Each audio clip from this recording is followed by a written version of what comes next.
Di awal-awal kita sudah diperlihatkan seorang anak yang sedang minum amer. Terlihat jelas dia sangat menikmati rasa setiap tegukannya. Bukan hanya dia seorang, ternyata anak itu minum bersama temannya. Di dalam obrolan mereka terlihat sangat menyenangkan. Anak yang memegang botol berpikir, rasa meminum amer sangatlah enak. Dari situ disimpulkan, ternyata sebab ini orang-orang dewasa sangat menyukai amer. Ya, meskipun enak, tapi kenapa anak-anak kecil tidak boleh meminumnya? Temannya mengatakan bahwa ingin meminumnya juga, jangan sampai dihabiskan sendirian. Mereka mengobrol dengan begitu santainya. Bahkan ada pertikaian kecil di malam itu. Terlalu hanyut dalam rasa bahagia, dia sengaja meminum amer terlalu banyak, hingga habis tak tersisa. Padahal temannya juga mau merasakan kenikmatan amer.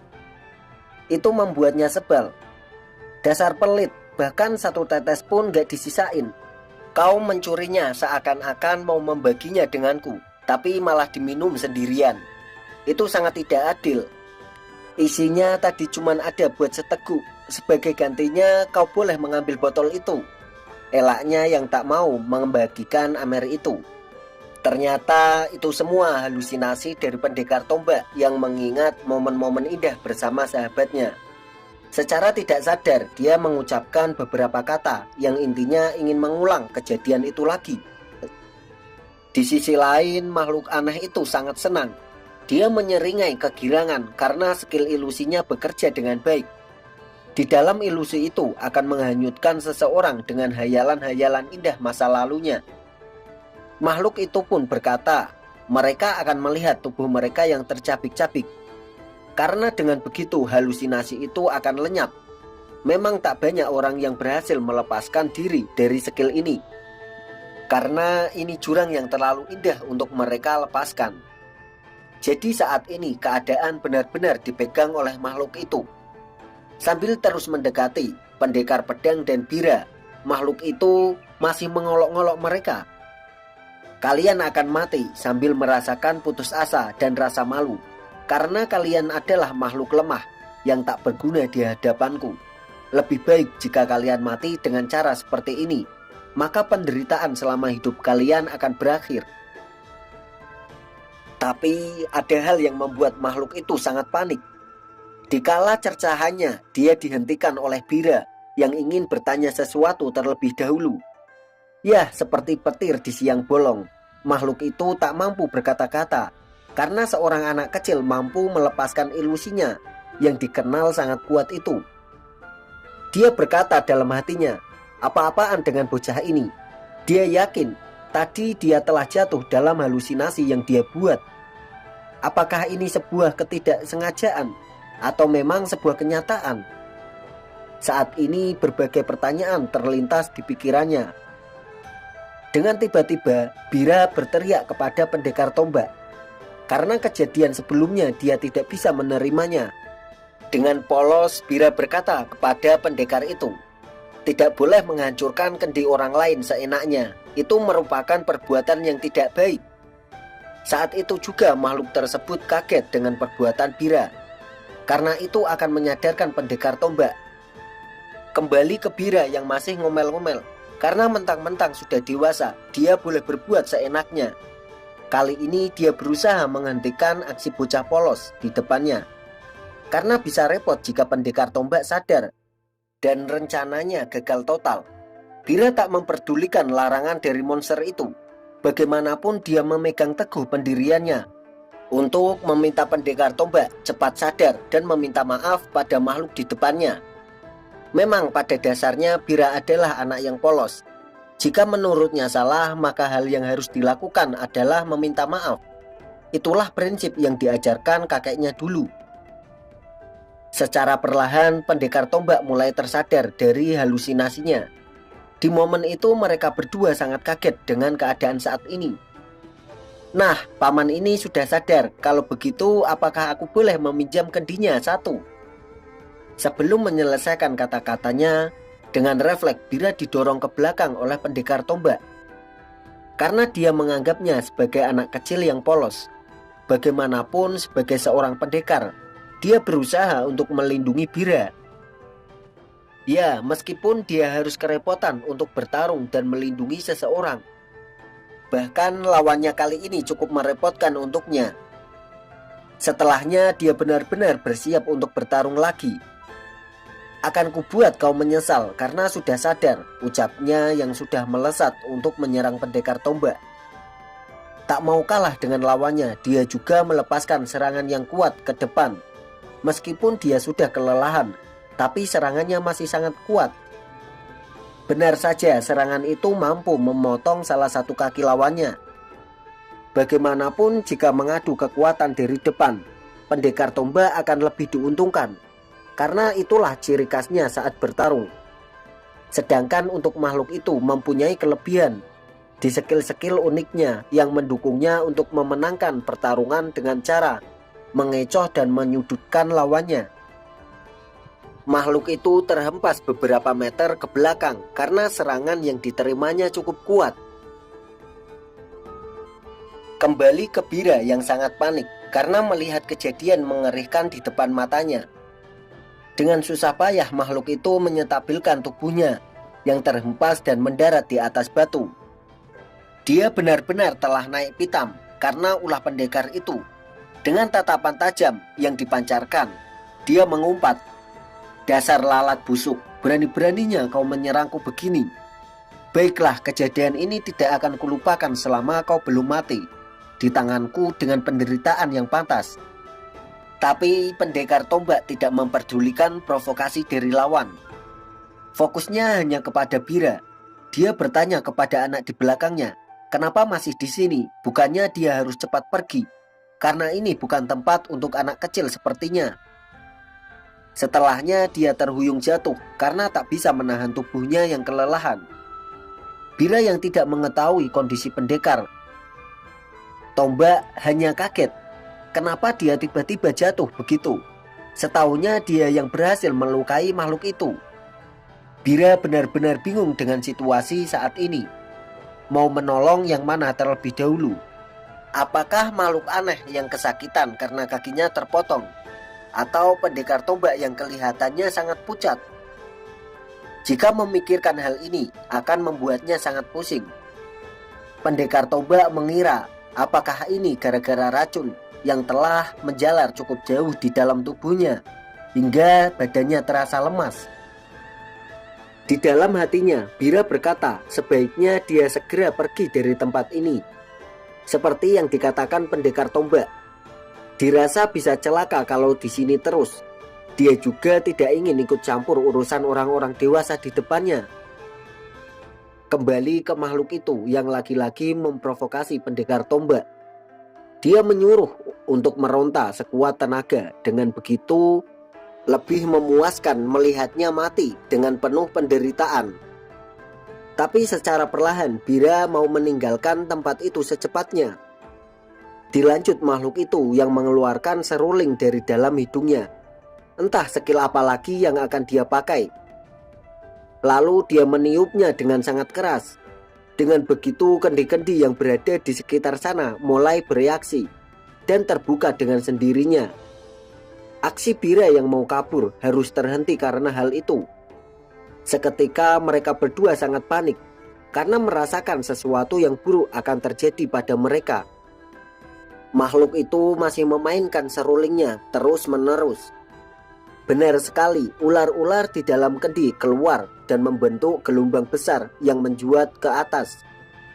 Sesuai perkataannya, makhluk itu akan memperlihatkan apa itu penderitaan kepada lawannya. Sepertinya dia tak mau bermain-main lagi. Hingga salah satu skill andalannya harus dikeluarkan. Sial, kenapa dia melakukan ini? Padahal aku belum sempat pergi dari tempat ini. Kalau begitu mampus aku. Tiba-tiba dari arah belakang, pendekar tombak langsung membopong Bira. Dan mau tidak mau Bira harus mengikutinya, karena dia juga bingung harus melakukan apa. Dengan jiwa kesatrianya, dia berucap pada Bira untuk tidak khawatir. Bagaimanapun, nanti dia tidak akan membiarkan Bira mati. Tapi Bira menyangkal kata-kata pendekar tombak. Padahal jika ditinggal pun tidak apa-apa. Tak memperdulikan perkataan Bira, pendekar itu hanya menilai Bira hanya seorang bocah polos yang pantas menerima bantuannya. Di keadaan segenting ini, Bira tidak memperdulikan apapun. Dia lebih mengkhawatirkan jika pulang terlambat. Pasti para beruang bakal kesal padanya. Kembali ke makhluk ini yang merasa sangat repot karena kakinya terputus.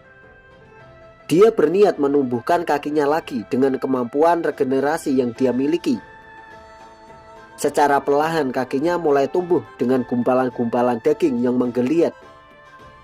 Setelahnya selesai menumbuhkan kakinya, dia langsung mempersiapkan serangan yang langsung diarahkan ke pendekar tombak yang berusaha kabur darinya. Segerombolan ular yang dikendalikannya mulai meliuk-liuk di udara, membentuk gelombang ular yang langsung mengarah ke lawannya. Begitupun dengan pendekar tombak yang ingin melarikan diri untuk menyelamatkan Bira, yang dikiranya anak polos.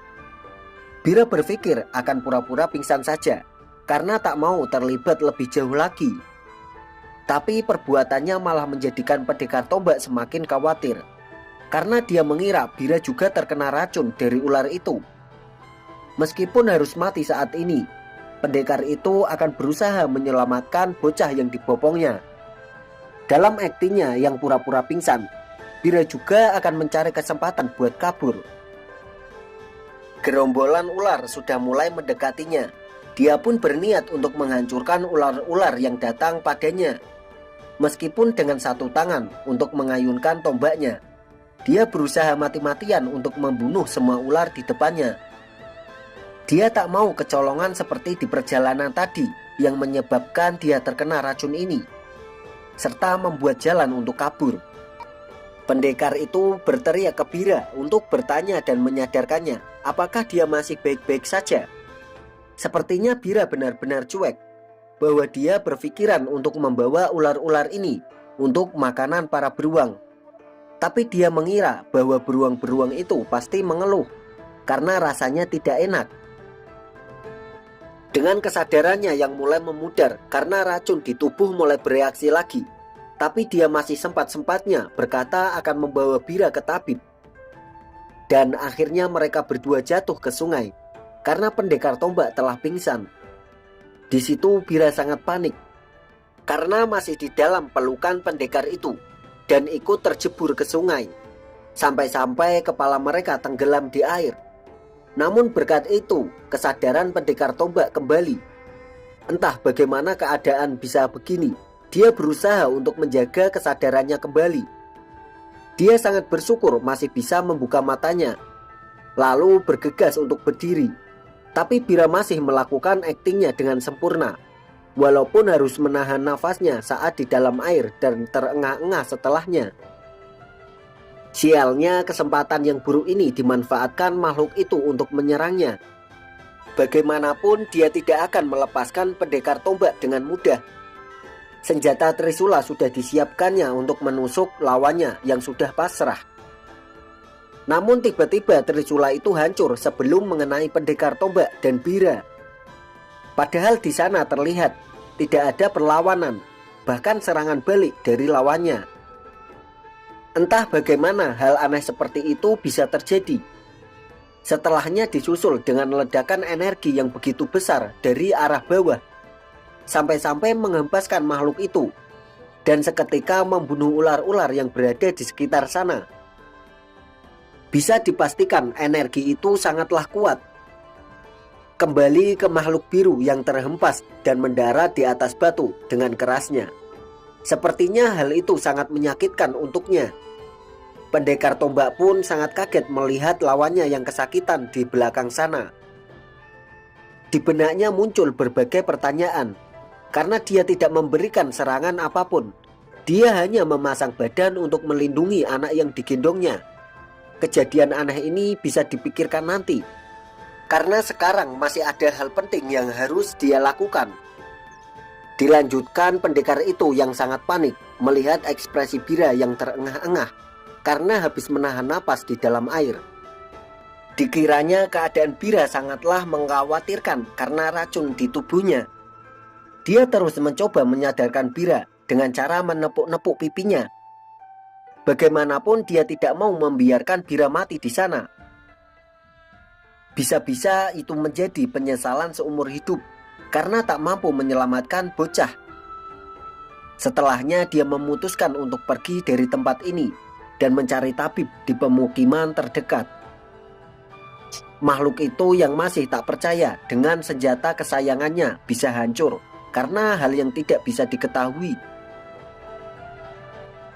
Setahunya senjata ini sangatlah kuat dan sudah lama menemaninya untuk bertarung. Namun kenapa kali ini harus hancur? Hal ini bukan terjadi karena kebetulan, melainkan disengaja. Dia sangat-sangat geram karena tak tahu energi sekuat itu berasal dari mana. Dia berpikir apa yang sebenarnya terjadi. Di dalam amarahnya dia teringat dengan ketua sekte. Lalu kita dibawa ke ingatan makhluk ini beberapa waktu yang lalu. Diperlihatkan ketua sekte dan pendekar tombak sepertinya sedang berbincang-bincang dengan baik. Namun dari arah belakang makhluk itu melihat kejadian itu. Dia berpikir tawanan itu dibunuh saja masih belum cukup. Tapi kenapa ketua sekte malah melepaskan begitu saja? Makhluk itu tak tahu apa penyebab ketua sektenya melepaskan pendekar itu. Dari balik pepohonan dia melihat ekspresi ketua sekte yang sangat mengkhawatirkan pendekar tombak. Dan raut wajahnya itu membuat hatinya tercabik-cabik. Ternyata makhluk itu tidak mau melepaskan pendekar tombak dengan mudah karena dia termakan oleh api cemburu. Dia tidak mau melihat raut wajah ketua sekte yang seperti itu lagi karena pendekar sialan. Makanya dia mengejar sejauh ini untuk membunuhnya. Setelahnya dia memainkan seruling untuk menyuruh ular-ularnya mengejar pendekar itu. Dia berpikir tentang kejadian tadi yang cukup bahaya. Apakah lawannya menggunakan seluruh tenaganya karena nyaris mati? Jika membiarkan pendekar tombak itu tetap hidup, maka dia akan menjadi sumber masalah baginya ke depannya nanti. Dengan amarah yang sudah memuncak, dia mengucapkan sumpah serapahnya. Aku Kulan dari sekte Langit Utara. Atas nama ketua sekte, aku pasti akan menghukummu. Dilanjutkan dia meniup serulingnya dengan keras untuk memberi instruksi kepada ular-ularnya untuk bergabung dan mengejar pendekar itu sampai mendapatkannya. Segerombolan ular dari belakang mulai bermunculan seperti gelombang air besar di lautan. Kali ini dia benar-benar tidak akan membiarkannya lolos. Kemanapun lawannya pergi, pasti dia dapat menemukannya dengan mudah berkat bantuan dari ular-ularnya. Dan cerita pun to be continue. Oke, terima kasih sudah mau menonton video sampai akhir. Semoga kalian diberi kesehatan dan kelancaran rezeki. Oke, sampai jumpa di video yang akan datang.